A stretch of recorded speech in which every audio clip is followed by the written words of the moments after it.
What if I told you that the recent leak at the United States Supreme Court has implications that could affect the institution itself? That conservative and progressive talking points don't begin to scratch the surface of what the leak is really about. So why was this leak so important? How did it happen? And what are the implications?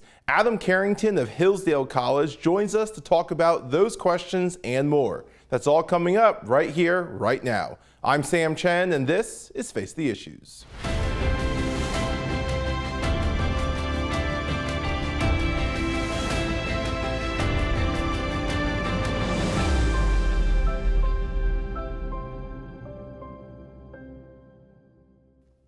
Good evening and welcome to Face the Issues. In recent weeks and months, the political landscape was rocked by a leak of a draft opinion from Justice Samuel Alito out of the United States Supreme Court on the controversial case Dobbs v. Jackson. Of course, the Dobbs case deals with the controversial topic of abortion and the question of whether the Supreme Court precedent Roe v. Wade will be overturned. But a lot has been made of the leak itself, and the leak has been the center of a lot of debate from the right and from the left. But what really does the leak mean for the future of the court, and how should we begin to understand the court and its protocols? Joining us tonight is Dr. Carrington. He's been a friend of the show. He's Associate Professor of Politics at Hillsdale College of Michigan, and now the William and Patricia Lamothe Chair of the U.S. Constitution. Dr. Carrington, welcome back to Face the Issues. Always glad to be here. Thanks for having me again. Yeah, it's good to have you back.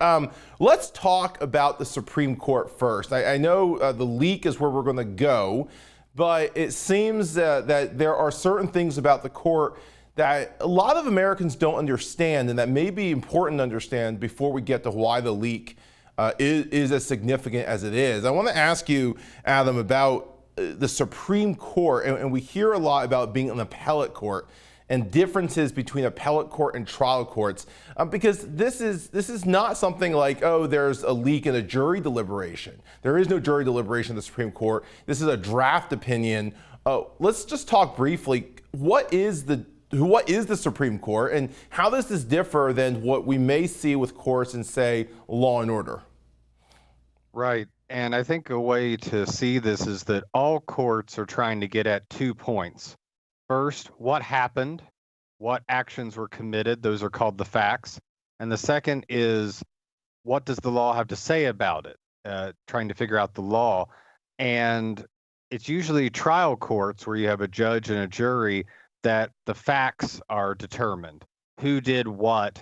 And then they try to determine guilt or innocence or culpability or whatever they're trying to determine based on the law, based on those facts that occurred. Appellate courts then really just ask, did the lower court get the law right? Did they apply the law properly to the facts that that court at the lower level determined?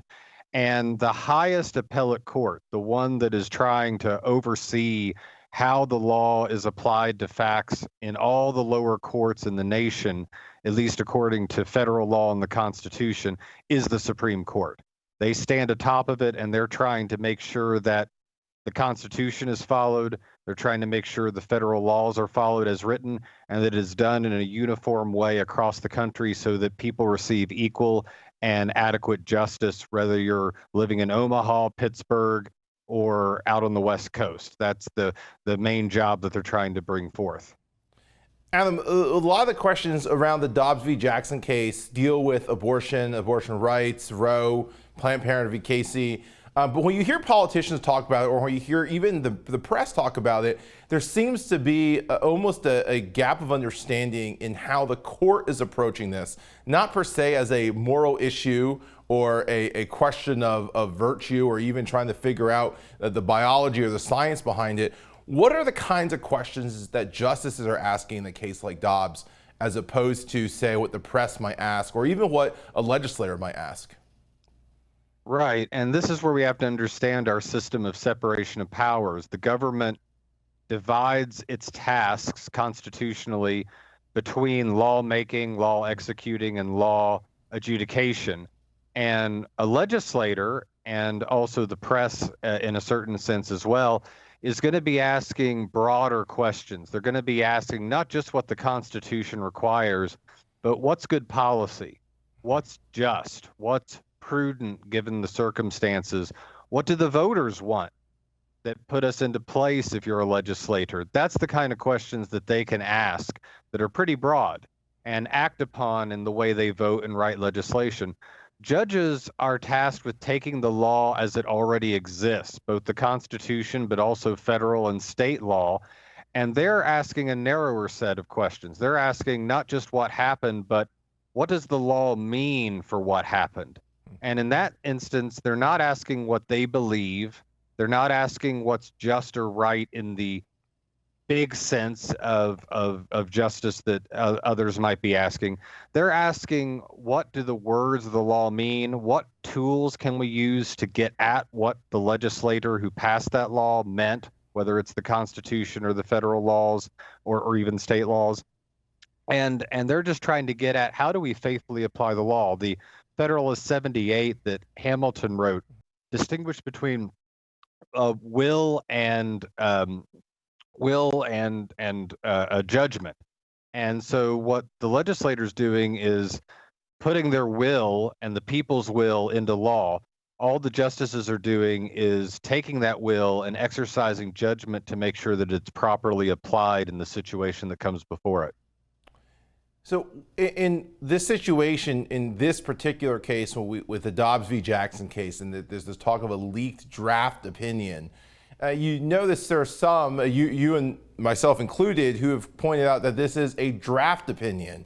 What is a draft opinion then? Well, after the Supreme Court first takes a case and hears the arguments and reads the arguments about it, they vote privately about how they think the original outcome should be. And they don't merely vote, they have to give reasons for their voting so that lower courts can try to follow that, and other legislators can try to follow not just the outcome, but the reasoning. And a draft opinion is the first crack at that explanation. It's someone in the majority, 5 or more justices of the 9 of the Supreme Court, who tries to say why at least 5 of the justices believed that the outcome that happens should have happened. And the difference between it and a final opinion is there's going to be a lot of back and forth. There's going to be other justices saying, for me to stay in the opinion or stay in the majority or to join the majority, you need to make these changes. Mm-hmm. Or a person outside the majority may write an opinion that has a particularly stinging counter argument, and the majority opinion, the draft, will be reworked to address those. So a number of changes can happen from a draft opinion, which is a first crack at why the court concluded what it did, until finally you get to the final one where everyone has signed off and said, we're happy and satisfied with not just the vote outcome, but the arguments that have been made to justify that outcome. And when they're going through this case, to your point, they're not arguing. This isn't the trial court anymore. So the briefs are submitted actually before the case is actually heard by the court. And then as you go, you can listen to these cases online. As you're listening to them, you see the justices interrupt with questions. And a lot of these questions are going to start forming how the justices think, and we see that in these opinions. What are the kinds of questions the justices are asking as they're, like in a case like Dobbs? What would a justice ask in a case like this? Well, they would ask what the place of precedent is, since there's precedents like Roe v. Wade and Planned Parenthood v. Casey that are at stake. How should we assess precedent, how strong it is? They're going to ask the original question about the language of the Constitution and the language of the law in Mississippi that is at stake. And they're going to ask the lawyers before them, how should we as a justice writing an opinion or voting interpret what these words mean? What tools do we utilize to get at what the original meaning was or what the text is trying to say? And I think that combination of what the precedent is and then what the text means is really how they're going to try to then come to their own conclusions about how the vote is supposed to turn out. And then those questions, like to your point, it affects the final vote. It affects the opinions that get written. There's some conversation about whether, like you mentioned earlier, draft opinions may not become final opinions. They may be amended. And we've seen situations where there are shifts in votes. Ironically, a abortion rights case in the 1990s, Planned Parenthood v. Casey, where Justice Kennedy switches a vote. How likely is it that a draft opinion is or is not the final result of the court? Generally, the draft opinion, its conclusion tends to hold if you take all cases. Now, the reasoning may change somewhat. There may be additions, subtractions, but the actual basic outcome and basic reasoning often stays fairly the same. But you're right, especially on extremely controversial cases, on cases with massive import, justices may get second thoughts from their original vote, and they are perfectly within their rights to change their vote right up until the point when the opinion comes out. And so you never know for sure till the opinion comes out what it's going to be. The rule is they tend to stay the same with minor changes, but never on a big case count your chickens before they're hatched, so to speak. Yeah. And so that's the same for this kind of case. It's hard to get a bigger case than what is at stake here in Dobbs. So I wouldn't be celebrating or mourning based on what you think is the right constitutional decision until it comes out, despite what the leaked draft says. Adam, last question. When the final opinions come out, as we know, there are majority opinions, concurring opinions, and dissenting opinions. Can you run through briefly for us what the differences are? I know you teach constitutional law, as do I. What do you tell your students about why they should read the opinions in all three forms?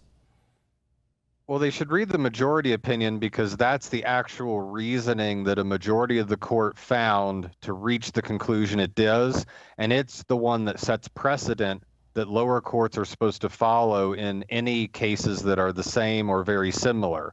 So that's why the majority opinion matters so much, not just the vote, but the reasoning. Concurring opinions are those justices who agree with the outcome of the majority, but want to either give different reasoning or want to give a additional reasoning for why they came to that conclusion. And they're trying to influence how later cases that might not quite be the same, but might have some similar circumstances, how might they come out? And then finally, you have the dissenting opinions. Those are the people who voted to have the exact opposite outcome, to have the other party win, but didn't get enough votes. And they're trying to give reasoning to try to show why they thought that was the right opinion, and with the hopes that maybe one day their dissent will become itself a majority, which we've seen before. They're trying to basically preach to the future, a attempt to make a new majority in the future in another case. Excellent. Adam, thank you so much for that breakdown of the court. When we come back, we're going to go to the break. When we come back, we want to actually get into the leak and get your thoughts on the impact of this leak. So don't go away. We'll be right back. Face the Issues is produced and recorded in the studios of Lighthouse TV. Positively different.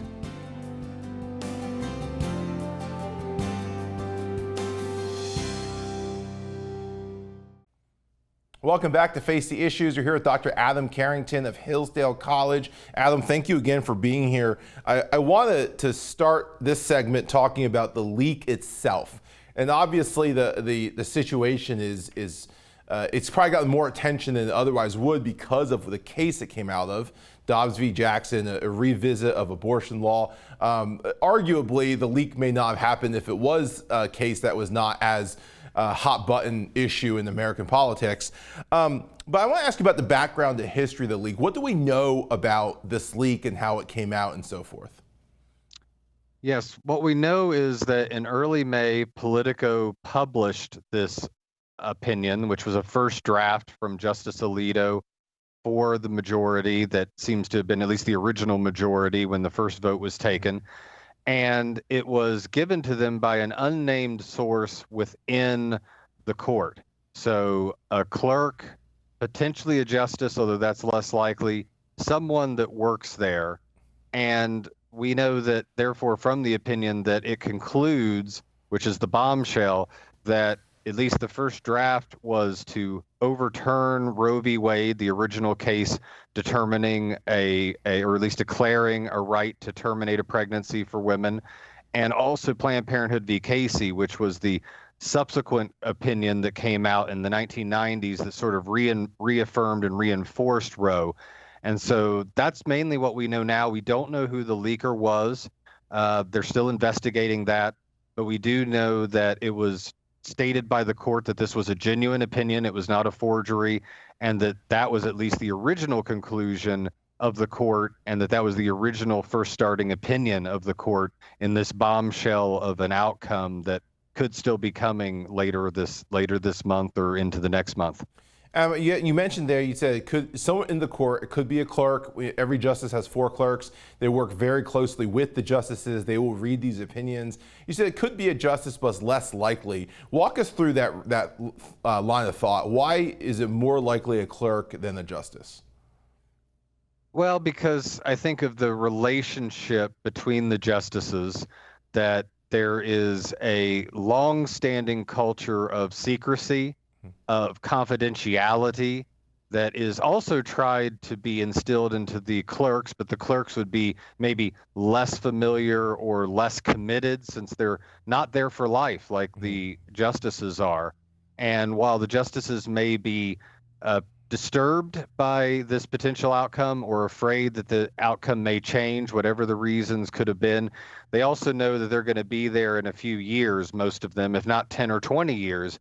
And so that's why I think that's less likely, because it seems that with the way the court operates, their ability to reason with each other, to interact with each other in a way that involves faithfulness and trust is so important to the job operating well, to the court functioning well, that to take that risk, even in a case this big, seems out of proportion to a justice at least following his or her constitutional duty. Adam, there's a lot of debate about whether the leaker should be hailed as a hero or not. And this seems to be the case every time there's a leaker or a whistleblower. We saw this with Edward Snowden, the NSA leaks. Those on the left tend to support this leaker's, because whoever it is, because of the nature of the opinion. Those on the right tend to condemn the leaker. Speaking as a constitutional scholar, though, removed from the right and left and the political ruckus of it, what is your take on the leaker? Hero or not? Well, and what's interesting about this is there is some chance that the leaker was from a justice that was seeking to maintain the majority that was there. So that would really throw the left's love and the right's hate of this into a tizzy if that ended up being the case, even though I'd say the opposite is more likely. I think from a constitutional perspective, it is more of a problem. Mm-hmm. And I say that not because of the outcome or not because of what should be the outcome, but because of the fact that the court, what I said before, really operates best when they can trust each other. And when they can trust putting out opinions that they may not immediately want to see the light of day to test them. When they have a collegiality of knowing that other justices are going to only interact with them until everyone is safe and secure that they want their opinions to see the light of day. And so I think a leak tends to be done to try to pressure the court to not operate the way it normally does, to try to intimidate justices into doing something they might not otherwise do. And when you have that kind of pressure, what you get are justices who are tempted or pressured not to follow the law, but to follow peer pressure or to follow public opinion or to do things that we actually don't want courts to do. We have branches that follow public opinion and fall to peer pressure. Those are the elected branches that fall to the peer pressure of voters. What we want a court to do is follow the law as written, even when that opinion may be unpopular for the moment. And I think that attempts of leaks like this are attempts to get the court to just not operate the way it was originally intended and try to make it act more like a legislative branch, which was not the original founding principle. Adam, SCOTUS blog, which is a blog that reports on the Supreme Court's decisions, SCOTUS blog tweeted this at the end of the day when the day the leak came out. They said it is impossible to overstate the earthquake this will cause inside the court in terms of the destruction of trust among the justices and staff. And they went on to say that this leak is the gravest of sins. That's the same sentiment you just shared, and we've seen since the protests at justices' homes. This is not necessarily the first time we've seen that kind of outcry, though. After the Kelo v. New London case, without going into details of the case, there was a move to actually have the justice who wrote the opinion to have his properties confiscated or taken back by public domain and by the government, or have them recall his property. So we've seen movements like this where the public has tried to intimidate the judges. Is this different because it came from a leak? I think it's different because it's coming from the inside. And before, outside pressure, you expect a bit of, because of the nature of separation of powers, the nature of a popular government. There's going to be attempts to influence from other branches. There's going to be ambition trying to check ambition, as the Federalist Papers said. And that's okay as long as it's peaceful, as long as it's within the rules of the Constitution. But when the pressure starts to come from the inside, and it comes not from persuasion, not from trying to convince each other in chambers privately on what should be the outcome, but tries to enlist outside pressure to create inside pressure, which is, I think, what this leak does, then all of a sudden you have that breakdown of trust, and you have the inability of the institution itself to police its own and to have the strength. It actually saps the strength of the branch by trying to transfer that power outside to other entities, and undermines the kind of ambition checking and the kind of strength of each institution working within itself and working in relation to other branches that I think was the original intent. You don't want people within a branch undermining its own branch. That undoes the entire meaning of separation of powers. I think that's why this is different. And the term I was thinking of was eminent domain, not public domain. I apologize.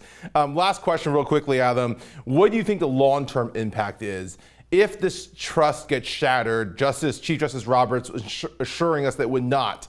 But if this at least begins to chip away at it, are we going to see a court that no longer shares draft opinions, or a court that becomes potentially more partisan because they're no longer speaking to each other as honestly as they used to? Is that a potential fear?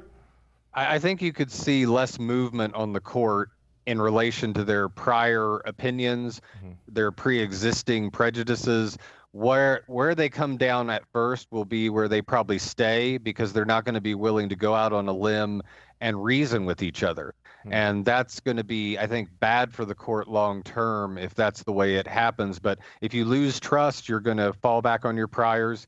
You're going to stick with your original guns. And I think that might mean that the court might look less. I mean, the court surprises us a lot of times with the lineups and with the opinions, and people don't always vote the way that you expect. I think that's because of that culture of cooperation, that culture of trust. That's going to be gone. And if it is gone, then you're going to see less of that on the court in the future. And that's not a good thing. Adam Carrington, thank you again for joining us, for talking about giving us a very reasonable approach to what's really just been a hot button topic. And so appreciate you being back and sharing that with us. Don't go away. We'll be right back.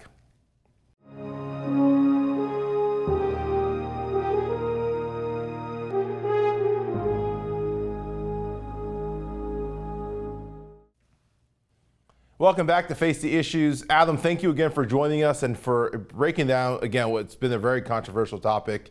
For our viewers, you may have noticed that Adam Carrington had not joined us in the last several months, even as big stories like the leak broke. And a lot of that was to give him time as he was dealing with a personal issue. And Adam, I'm grateful that, for your open and honesty in talking about that. But you want to fill our viewers in on your journey the last few months. Right. To my surprise, last November, I was diagnosed with cancer, cancer of the tongue, and spent a lot of December, January, February in treatment. After that, a long and at times challenging recovery. And that's been a lot of where my energies and focus have been recently. And I'm very thankful that right now I've gotten a diagnosis of being in remission. That is so far a pretty good prognosis going forward. And I've been very thankful for the wonderful support that I've gotten in the midst of all that. Support from family, support from friends, support from my work, from my church. That's been a blessing in the midst of all this. But yeah, that's why I haven't been around. That's why I've been sort of distracted by those health concerns. But very glad to be back and having these kind of conversations with you again. Yeah, and Adam, like I said earlier, you look great. Really glad to hear that you were recovered and continuing to do so. One of the things that you did a lot during your treatments was you wrote extensively about your faith and this guide through suffering. Could you talk briefly just about how that has really helped you walk through what was a sudden and unexpected and dark turn in your life? Right. I've been a person of deep faith, a Christian, for really raised in it my whole life. And what I found was that this drew me closer to God. And the way it did so was to know that while I might be suffering, it was not meaningless. And that there is a plan, there is a providence, and that I worship and love a God who himself suffered. That's, I think, the story of Christianity. And that therefore I could trust that God with my own pain. And I'll say in particular, the Psalms of the Old Testament really were a balm, really were an encouragement. It really spoke to every kind of experience that I went through at that time, and has been something that I continue to cherish even after recovery. Well, Adam, yeah, really glad to hear that you've been given a clean bill of health. We continue to pray for your full recovery, that you'll be back to full energy soon. But appreciate you coming back and looking forward to playing more episodes now that you're better. I'd love to. I'm ready to come on anytime you'd like me to. That would be great. All right, thanks again to Adam Carrington from Hillsdale College, and thanks to each of you for tuning in. We'll hope you join us again right back here next week. Until then, my name is Sam Chen. On behalf of all of us here at Face the Issues, thank you and good night.